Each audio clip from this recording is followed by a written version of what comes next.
Hey YouTube,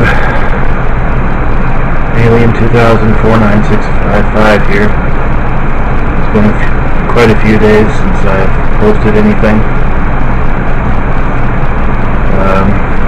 Good news is I don't have to worry about my computer being dumped on its head again. And what I mean by that is improper shutdown caused by a power failure. We've been plagued with brownouts, blackouts here in Broken Bow, and to just dump a computer's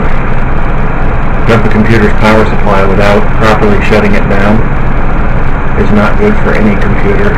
It's hard on the hardware and it can corrupt data, forcing a reinstall at the worst and reinstalling some of your programs, your lesser programs at the minimum.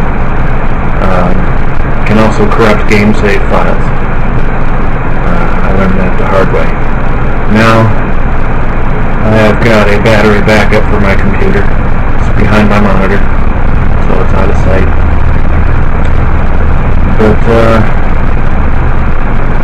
my computer has a 550 watt power supply in it. So the closest power supply or battery backup that I could get that was compatible with this power supply is 600 watt. It's 1000 watt or 1000 VA volt amps.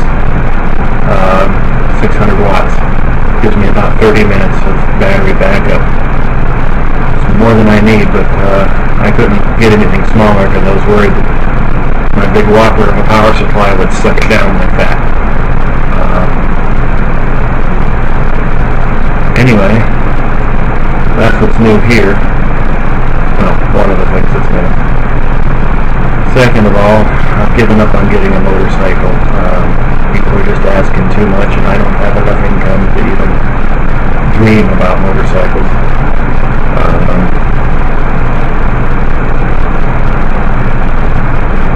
And as expected, nobody acknowledged my hint about whether or not they had a spare motorcycle they wanted to get rid of,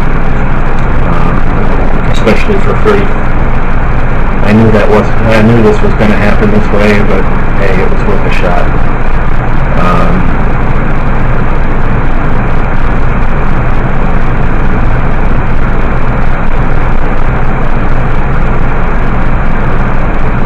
I have no idea what blog number this is going to be. It'll be in the description when I upload it. Still looking over here at the TV. I found a clever way to power it without overjuicing it or overheating it. This is what I was running it off of. Your typical cell phone charger wall wart. Now this sucker kicks out. Let's see if I can see it here. This fine print is pretty small and lighting conditions in here aren't the best.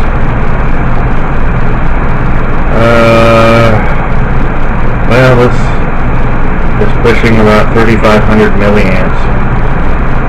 The camera's not designed to handle that much.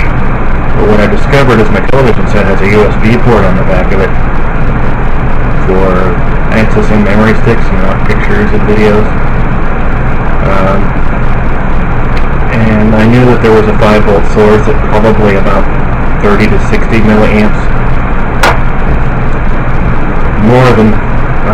More than enough to keep the power on the camera steady without overpowering it.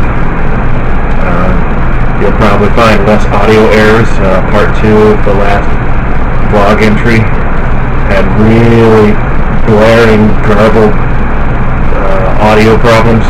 I believe that was due to overjuicing the camera. The voltage is the same, it's just the amperage is down lower now. Still running off of 5 volts at about 60 milliamps, and I'm guessing. I haven't actually taken my multi-tester to it and measured it, but the camera's nice and cool. It's not getting warm like it did on the cell phone charger, so this is no longer used for the camera. It's for cell phones and cell phones only. I can't even charge my e-cigs off of that. So here we are.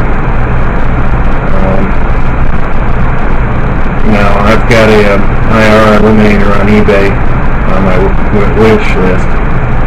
It's about 40 bucks. Comes with a hot shoe, and the hot shoe has the connector so that you can still put the whole rig on a tripod. And I still have to find my tripod, otherwise I'm going to end up buying one. The cheapest one I saw, like the one I used to have, was a Targus tripod, 50-inch, and they got one for $11.99 on eBay. Some of them have free shipping, some of them don't.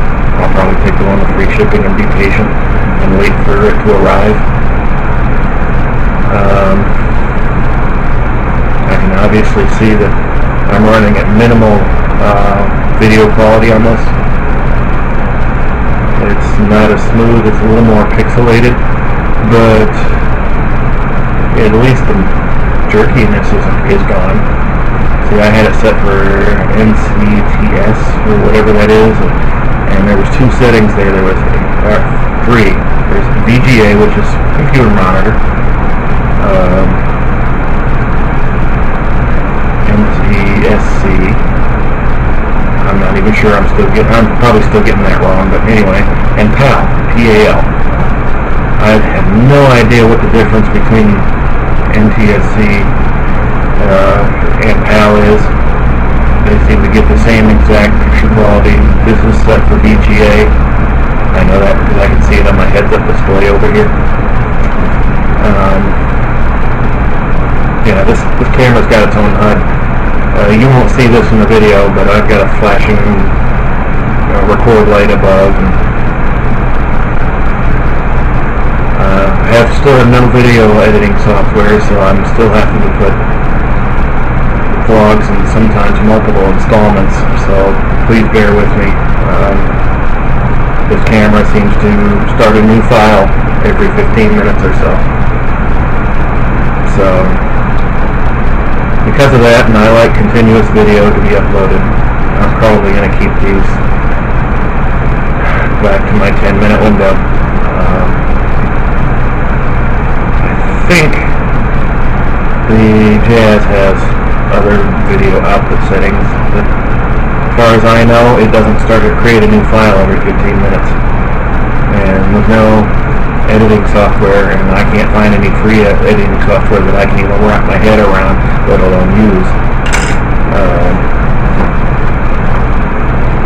you're either going to get 15 minutes or less, or 15 minutes or more over the span of 2 videos, and I'll label them A, B, C, and D so that you can find them, but they're all on the playlist, so they'll be all in consecutive order and in chronological order. So yeah, I guess that's it. Just waiting on the money to get a proper illuminator for this thing. The other one, I burnt it out. I did 2 things wrong to do that. First of all, I overjuiced it, and we're talking about amperage, not voltage. I used a lithium polymer helicopter battery on it, and on top of that, I did reverse polarity at 11.1 volts, which is its usable voltage, but its true voltage is about 12.2, something like that. And I cooked it. I still have it, but to repair it, I got to change out every one of those LEDs. But I have ordered on eBay these illuminator rings that are meant for security cameras. They are specifically meant for this. All you need to do is put a 12-volt power connector on them. Those might actually handle my helicopter batteries. We'll have to see. Now, for about $4.50, I can get 4 of those boards as a lot. I bought 2 lots. That means 8 boards, so I can afford to fry a couple of them while I'm experimenting with power sources. I'm just like the Mythbusters say, failure is always an option, because through failure you learn and you get better. I don't care what anybody else says. I don't want anybody else to believe anything different. You learn through failures and mistakes, and you become better at what you're trying to do because of it. So don't be afraid to fail. Failure is always an option. Yeah, it sucks. I mean, everybody hates to fail, but hey, what can you do? Failures happen. We're all human. The only intelligent entities on this world or off of it that we know of for sure that were perfect in every way were God. You guys, people that are watching this of other faiths may know him under a different name, and Muslims call him Allah. Jews call him God. Whoever your entity, your chief entity, deity is, to you that is an infallible, perfect being. God is the same way for me. Second of all, because I'm a Christian, I'm bringing up Jesus Christ, God's Son, or God in the flesh. Completely infallible beings, perfect in every way. We humans aren't even close. I don't even think we'd be perfect when we ate of the tree in the Garden of Eden, or Adam and Eve ate of the tree in the Garden of Eden, but it cursed the entire race. Thanks to Christ, though, we're redeemed. And this is not meant to be a video of Christianity. I try to keep religion out of the picture. I know my intro video said that I'd like to talk about religion, but I'm not going to do it on YouTube. Not too much, anyway. Politics, however, is fair game. So, if you want to hear my views on a given politician or political situation in the United States, I can't voice my opinion about foreign relations. But political issues and problems in the United States, comment below. Don't even have to like or subscribe, just comment below, and I'll try my best to give you my view on the next video or one of the soon after future videos. And I guess that's it, so I'm going to cut it off right here. Until next time, YouTube.